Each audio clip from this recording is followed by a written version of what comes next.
maaliidha wanti kun maaf irra tarkaanfate? Safuu keenya balleessee gurbaan aadaa dagate. Amma waltajjii yaabee nu fuuldura dhaabbatu, dubbiis nutti obbaafatu. Silaa keessummaadhaa fagoodhaa dhufee dursa nagaan gaafatu. Jettanii gungumaa jirtu laa warra kiteessan toora kan nagaa sin dhagan nasham yaa diaaspora.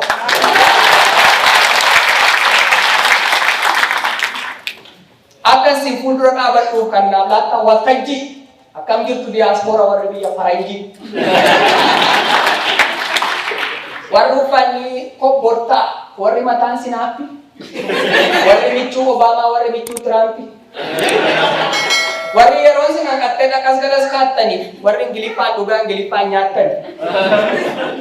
Warri viillaatti galtan yookiin immoo appaartamaa, warri ijoollee fakkaattan jaarsi waggaa 60.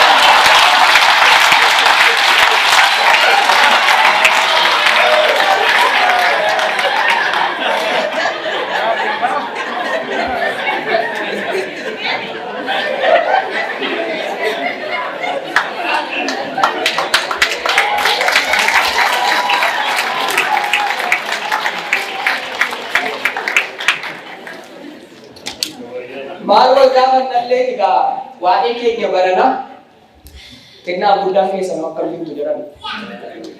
Orteen dhiigabbaa tokko kan galma kana keessa ashamyaa gurguddoota ashamyaa dargaggeessa.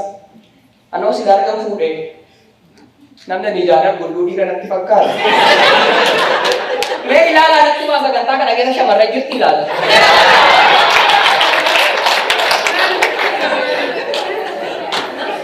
Dubbiin gaafa xiqqii kun nama kaaf didda morma akkam singoote maaloo jireenyi biyya orma gaafuma gaafa akkasii kana moo guyyaa guyyaa kan biraas walii yaafattuu hundu waamicha faa wal waamtu buna faa wajjin dhudhu yoo tokko dhukkubsate ni gaafattuu deemtanii moo rabbi si hamaaru jettu manuma ofii teessanii qilleensa raafamtanii shaakallee waan bira akkuma durii sana jaalatti dhugaan jira. Gargar nu ankaaksuudhaaf dukkanaan kan qotame boolla meeqa dabarre isinis jiraattanii ani lubbuun jiraadhee baga jaawwa dagarre. Kiyyoo diinaan xaqamnee jireenyi taatus dalga kan du'etu bada malee inni jiru badarga. Garuu gaafuma duune qofa mataa qabannee boonya utuu lubbuudhaan jirru akkam firoomni keenya. Gaafa lubbuudhaan jiru Oromoo wal barbaada moo gaafuma du'e qofa mataa qabatee yaada. Aluun nama jirru kun irboo abbootiin eenna. Oromoon Oromoo malee fira kan qabu eenna. Irbuun keenya lafee dhaluuf waadaan keenya dhiiga. Irreen tokkummaa keenya ijaarsa sobaa dhiiga. Irreen tokkummaa keenya ijaarsa sobaa dhiiga.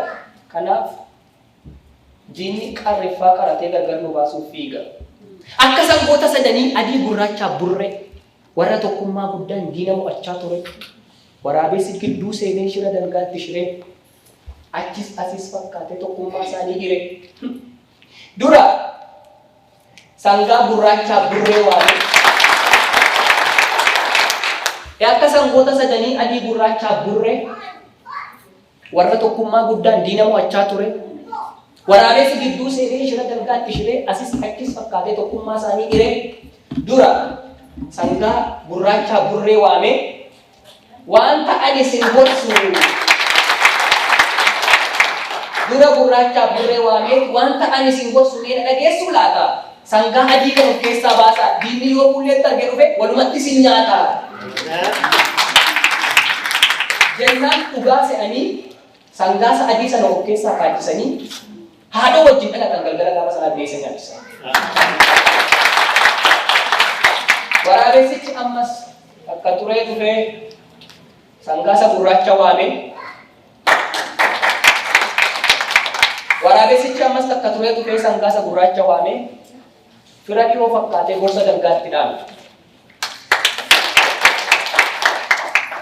Sangaa burree kanarraa addan baatu taanaan sitti fida waan hamtu sababa bifa isaatti diinni fuulleetti si arginaan walumatti nyaatamtu. Jedhee baaltii sararee achi bitee as bitee tokkummaa isaanii diigee sangoota sadaniyyuu dabaree nyaatee. akkas akkan taane akeekkadhaa ilaalaa. Diigamnee jiraachuu irra tokko ni dhuguchaa.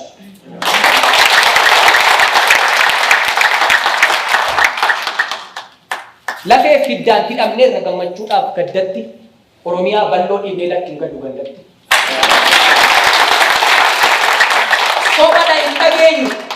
Sobada hin dhageenyu yoo tokko taane malee yoo gargar faffacaane bakka kee kan hin geenyu.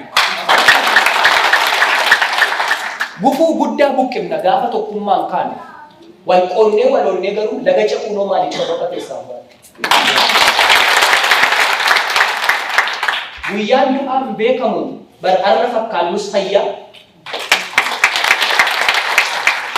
Guyyaan du'aan beekamu arra fakkaannus fayyaa otuu lubbuudhaan jirru Oromoo. Guyyaan du'aan beekamu arra fakkaannus fayyaa otuu lubbuudhaan jirru Oromoo lammii keenya waan gaarii gochuu wayya.